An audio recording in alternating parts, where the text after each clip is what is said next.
नमस्कार विद्यार्थी मित्रांनो. तर माझ्या YouTube चॅनलमध्ये मी तुमचं सहर्ष स्वागत करीत आहे.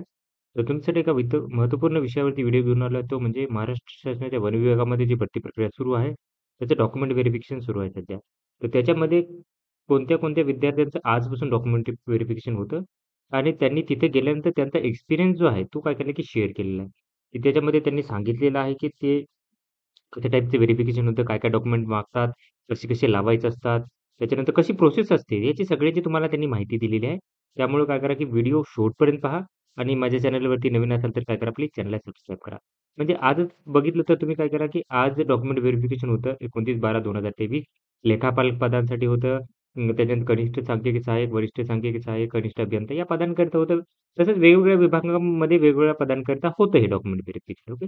तर त्याची तुम्हाला माहिती मी आज तुम्हाला सांगणार आहे, की कसं डॉक्युमेंट व्हेरिफिकेशन होतं, कशी प्रोसेस आहे, या सगळ्याची तुम्हाला माहिती होईल. त्यामुळे काय होईल, की तुमच्या चुका अस ज्या असतात त्या हे करू शकतात आणि तुम्ही रिलॅक्स होऊ शकता.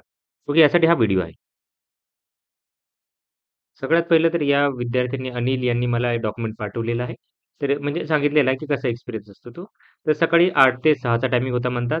त्याच्यानंतरनं तुम्हाला 6 वाजता लिस्टमधील सीरियल नंबर वाईज तुम्हाला काय करतात, की जे विद्यार्थी येतात, त्यांचं नाव घेतात आणि त्यांना काय करतात, की एका लाईनमध्ये बसवले जातात. त्याच्यानंतरनं डॉक्युमेंट व्हेरिफिकेशनसाठी 12 टेबल होतं. त्यामध्ये काय केलं, की त्यांनी सांगितलेल्यानुसार पोस्टनुसार वेगवेगळे बसवलं जातं. म्हणजे वेगवेगळे असतात ते. त्याच्यानंतर लाईनमध्ये बसलेल्या विद्यार्थ्यांना एक-एक डॉक्युमेंट व्हेरिफिकेशनसाठी पाठवलं जातं. त्याच्यानंतर एक फॉर्म दिला जातो. त्याच्यामध्ये तुम्हाला सगळी पर्सनल इन्फॉर्मेशन आहे ना, तुम्हाला ती भरायला लागते. ओके. ती पर्सनल इन्फॉर्मेशन भरायला लागते. ती पर्सनल इन्फॉर्मेशन त्यानुसार डॉक्युमेंट जोडून घेतात आणि आपण काय करायचे, की त्यांनी डॉक्युमेंट सांगितलेले आहे, ते फक्त त्यांना दाखवायचे आहेत आणि त्याच्यानंतरनं हा फॉर्म भरायला त्यांना टाईम लागत होता, असं म्हणणं होतं.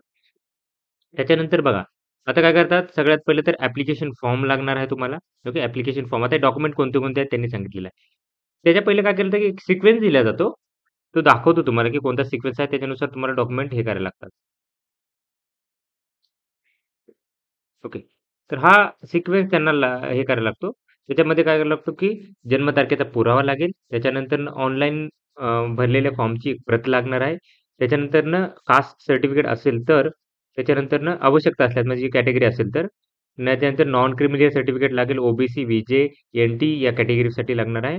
ई-डब्ल्यू-साठी नसतं नॉन क्रिमिनल लक्षात ठेवा. त्याच्यानंतरनं सामाजिक आणि समांतर आरक्षण असल्यास त्या संदर्भात म्हणजे आरक्षण असेल समांतर म्हणजे तुम्ही प्रकल्पग्रस्त असाल, भूकंपग्रस्त असाल, तर त्याच्या संदर्भात तुम्हाला डॉक्युमेंट लागणार आहे. कास्ट व्हॅलिडिटी सर्टिफिकेट आवश्यक असल्यानंतर ॲक्चुअली हे वर्ड इथं पाहिजे. कास्ट सर्टिफिकेट पाहिजे आणि कास्ट व्हॅलिडिटी नॉट कंपल्सरी असते. त्याच्यानंतर अधिवास प्रमाणपत्रमध्ये तुम्हाला लागतं डोमिसाईल सर्टिफिकेट हे जे आहे, रहिवासी प्रमाणपत्र ते लागेल. त्याच्यानंतर शैक्षणिक अर्हता त्याच्यात 10वी, 12वी, पदवी इतर जे काही सर्टिफिकेट असतील ते. त्याच्यानंतर टंकलेखनाच्या बाबतीत किंवा एम-एस-सी-आय-टीच्या बाबतीत तुम्हाला सर्टिफिकेट लागेल. लहान कुटुंबाचे प्रमाणपत्र जे तुम्हाला फोटो आहे त्याची प्रिंट काढून तुम्हाला घेऊन जायचे आहे स्वतः साइन करून. त्याच्यानंतर महिला आरक्षण करता उन्नत व्यक्ती प्रगत गटात मोडत नसलेल्याचं नॉन क्रिमिनल सर्टिफिकेट एस-सी आणि एस-टी ह्या उमेदवारास सोडून बाकीच्यांना लागणार आहे. म्हणजे त्या कॅटेगरीमध्ये असेल तर. त्याच्यानंतर ना अ, इतर ओरिजिनल डॉक्युमेंट आणि त्याच्यानंतर ना हॉल तिकीटची झेरॉक्स लागणार आहे. ओके. त्याच्यानंतर जर बघितलं, तर अजून एक फॉर्म आहे, की जो तुम्हाला लागणार आहे. हां. त्याच्यानंतर तुम्हाला लागणार आहे, हे तिथे ठेवलेलं आहे त्यांनी. त्याच्यानंतर ओळखपत्र लागतं त्याच्यामध्ये आधार कार्ड किंवा पॅन कार्ड किंवा अ, हे वोटर आयडी चालेल, हे तुम्हाला लागेल. त्याच्यानंतरनं पासपोर्ट साइज कलर फोटोग्राफ आणि सगळ्यांची तुम्हाला काय करायचं आहे, की तुम्हाला झेरॉक्स आणि त्याला स्वतः साइन करून जायचं आहे. ह्या गोष्टी तुम्ही करायच्या आहेत. आता पुढे जाऊयात त्यांनी काय म्हणणं आहे त्यांचं पुढं. तर बघा हे ॲप्लिकेशन फॉर्म, त्याच्यानंतर वयाचा दाखला म्हणून 10वी ची सनद चेक केली जाते. त्याच्यानंतर कास्ट सर्टिफिकेट असेल तर, कास्ट व्हॅलिडिटी असेल तर, त्याच्यानंतर वय आणि अधिवास सर्टिफिकेट म्हणजे वयाच्या बाबतीत तुम्हाला परत 10वी मार्कशीट चेक केली जाते.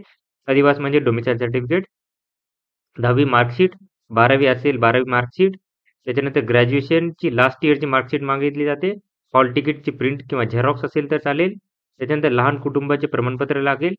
त्याच्यानंतर सेल्फ अटेस्टेड सगळ्या गोष्टी करायला लागतील तुम्हाला. एक फोटो आणि याप्रमाणे याची प्रवेश प्रक्रिया पूर्ण झाली असे सांगतात.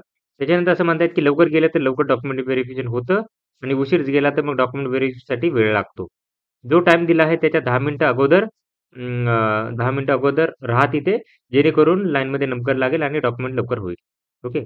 काही विद्यार्थ्यांचं डॉक्युमेंट व्हेरिफिकेशन झालं नाही, तर त्यांच्यासाठी काय केलं, की त्यांना उद्या बोलवलंय असं बोलवतील असं सांगितलेलं आहे आणि त्यांच्या नाश्त्याचीही सोय केली होती. म्हणजे जे आहे ते एक्सपिरियन्स चांगला आहे. थोडक्यात ते चांगलं ट्रीट करतात. काही तुम्हाला प्रॉब्लेम देत नाही. ते डॉक्युमेंट चांगले असतील, प्रॉपर असतील, तर तुम्हाला एका गोष्टीची, एका क्षणाची तुम्हाला हे होत नाही. आरामात तुमचं डॉक्युमेंट व्हेरिफिकेशन होतं.